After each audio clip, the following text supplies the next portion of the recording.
Big boss ജാസ്മിനെ വിന്നറാക്കാൻ ശ്രമിക്കുന്നതായിട്ട് നമുക്കൊക്കെ അങ്ങനെ തോന്നുന്നത്.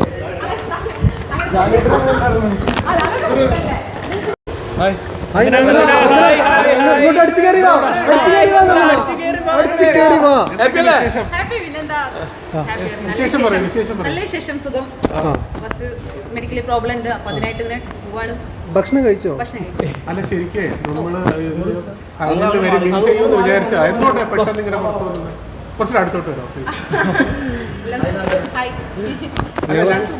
അല്ല ഞങ്ങൾ ശരിക്കും വിന്നർ ആവുമെന്ന് പ്രതീക്ഷിച്ച ഒരു കണ്ടസ്റ്റന്റ് ആണ്. എന്തുകൊണ്ടാണ് പെട്ടെന്ന് ഇങ്ങനെ പുറത്തു വന്നത്? അറിയാം, വഴി അറിയാം. ഞാൻ എന്തായാലും നിങ്ങളോട് സംസാരിക്കുന്നുണ്ട്. കുറച്ച് ഞാൻ ഓക്കെ അല്ല, അപ്പൊ അത് കാരണം എല്ലാവരായിട്ട് കണ്ടാലും സന്തോഷം. നിങ്ങളൊക്കെ വരുന്നൊന്നും ഞാൻ ഒട്ടും പ്രതീക്ഷിച്ചിട്ടില്ല. ഞാൻ അവിടെ നിന്ന് ഇരുന്നിട്ട് പറഞ്ഞിട്ടുണ്ടായിരുന്നു, ഞാൻ ഒരു സാധാരണ കുട്ടിയാണ്, ഞാൻ ഇതിൻ്റെ ഉള്ളിലേക്കൊക്കെ വരുമ്പോൾ ഞാൻ എന്താ പറയുക, ഞാൻ ഇത്ര വലിയ ആളെന്നൊന്നുമില്ല. ഇത് കുറേ സെലിബ്രിറ്റീസും കാര്യങ്ങളൊക്കെ ഉണ്ടല്ലോ. ഞാൻ ഒരു കോമണറായിട്ട് കയറി വന്നതാണ്. ഒരു 57 ദിവസം നിൽക്കാൻ പറ്റി, അതിൽ തന്നെ വലിയൊരു സന്തോഷം. ഇത്രേ ഉള്ളൂ. പോട്ടെ. ജാസ്മിന് മാത്രം കപ്പ് കൊടുക്കുന്നുള്ള രീതിയിലൊരു സംസാരം നമുക്ക് അങ്ങനെ കൊടുക്കട്ടെ.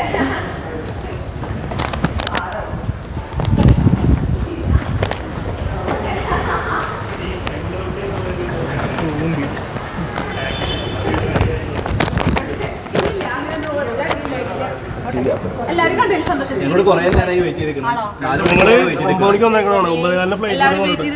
ഫുഡൊക്കെ കഴിച്ചിട്ട് പോവാന്ന് എല്ലാവരും വരും.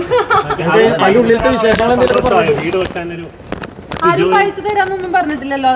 സിജോ ആൻഡ് സൈ അങ്ങനെ പറഞ്ഞിട്ടില്ലേ? ഇവിടെ നിൽക്കാവോ കുറച്ചു നേരം? ഒരു 5 മിനിറ്റ്.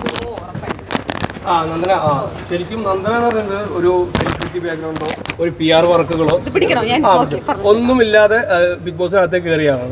ഇപ്പൊ 80 ദിവസത്തോളം 70-75 ദിവസത്തോളം അവിടെ നിന്നു.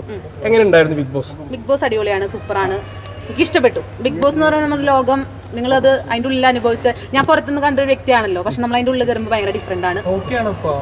ഫുൾ ഓക്കെ, അടിപൊളിയാണ്. ഇപ്പൊ ഇതിനകത്ത് ലാസ്റ്റ് ഇപ്പൊ ഫിനാലയിലുള്ള ലാസ്റ്റ് വീക്കിലായാലും ഒരു ഒത്തുകളി ഫീൽ ചെയ്യുന്നുണ്ടായിരുന്നു. എങ്ങനെ ഉണ്ടായിരുന്നു? അതിനെ പറ്റി എന്താ പറയാനുള്ളത്?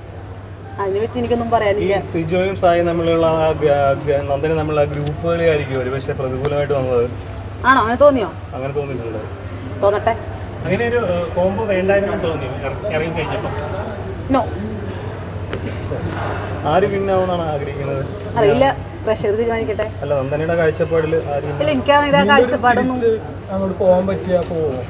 പിന്നെന്താ, പോവില്ല, ഉറപ്പായിട്ടും പോവും. ബിഗ് ബോസ് എനിക്ക് ഇഷ്ടമുള്ള ഒരു ഷോ ആണ്. ബിഗ് ബോസിൽ ഉറപ്പായിട്ടും ഞാൻ പോവും. ഇതിനകത്ത് ജാസ്മിന്റെ ഒരു ക്യാരക്ടർ ഉണ്ടല്ലോ, അപ്പൊ ജാസ്മിനെ ഏറ്റവും കൂടുതൽ ജാസ്മിനോട് പ്രതിരോധിച്ചു നിന്നതും ഒക്കെ ദേഷ്യപ്പെടണമൊക്കെ ഞങ്ങൾ കണ്ടായിരുന്നു. ജാസ്മിന്റെ ക്യാരക്ടർ അനുസരിച്ച് ജാസ്മിനെ സപ്പോർട്ട് ചെയ്യുന്ന ആൾക്കാരൊക്കെ പുറത്തായി. ഇപ്പൊ ഗബ്രി പുറത്തായി, രശ്മി പുറത്തായി. അപ്പം ജാസ്മിനെ ഹേറ്റേഴ്സ് ഉണ്ടെന്ന് തോന്നുന്നുണ്ടോ? അറിയില്ല, എനിക്കൊന്നും അറിയില്ല. ഞാൻ അവിടുന്ന് പുറത്തുനിന്ന് വൈകാരായിട്ട് ഒരു 28 ദിവസം കഴിഞ്ഞിട്ടാണല്ലോ കയറുന്നത്. അപ്പൊ അതുവരെയുള്ള കാര്യങ്ങളല്ലേ എനിക്കറിയുള്ളൂ. ബാക്കിയുള്ളതൊക്കെ എനിക്കറിയില്ലല്ലോ, എന്താണ് അവിടെ നടക്കണേന്നൊന്നും നമുക്കറിയില്ല. നമുക്ക് മൊബൈലിൽ ഒന്നുമില്ല. നമ്മളൊരു അവരായിട്ട് തന്നെ ഒരു കമ്പയർ ചെയ്ത് പോണ ഒരു സ്ഥലമാണ്. പിന്നെ ഏറ്റവും കൂടുതൽ പണപ്പെട്ടി എടുത്തു പോകാൻ ആഗ്രഹമുള്ള നന്ദനാണെന്ന് പറഞ്ഞു. പക്ഷെ ആ സമയത്ത് തന്നെ പെട്ടെന്ന് പുറത്താവുകയും ചെയ്തു. അപ്പൊ അത് പറഞ്ഞുകൊണ്ടാണോ പുറത്തായെന്ന് തോന്നുന്നുണ്ടോ? അങ്ങനെ പറഞ്ഞുകൊണ്ടാണ് പുറത്തായെന്ന് വെച്ചാൽ എനിക്ക് കുഴപ്പമില്ല. എന്താ കാരണം ഞാൻ ഒരു എന്റെ ഒറിജിനലായിട്ട് നിന്ന കാരണമാണല്ലോ ഞാൻ പോകുന്നത്. ജാസ്മിനെ അവിടെ കൂടുതൽ സപ്പോർട്ട് കിട്ടുന്നുണ്ടെന്ന് തോന്നുന്നുണ്ടോ? എനിക്കറിയില്ല ചേട്ടാ. ബിഗ് ബോസ് ജാസ്മിനെ വിന്നറാക്കാൻ ശ്രമിക്കുന്നതായിട്ട് നമുക്കൊക്കെ അങ്ങനെ തോന്നുന്നത്.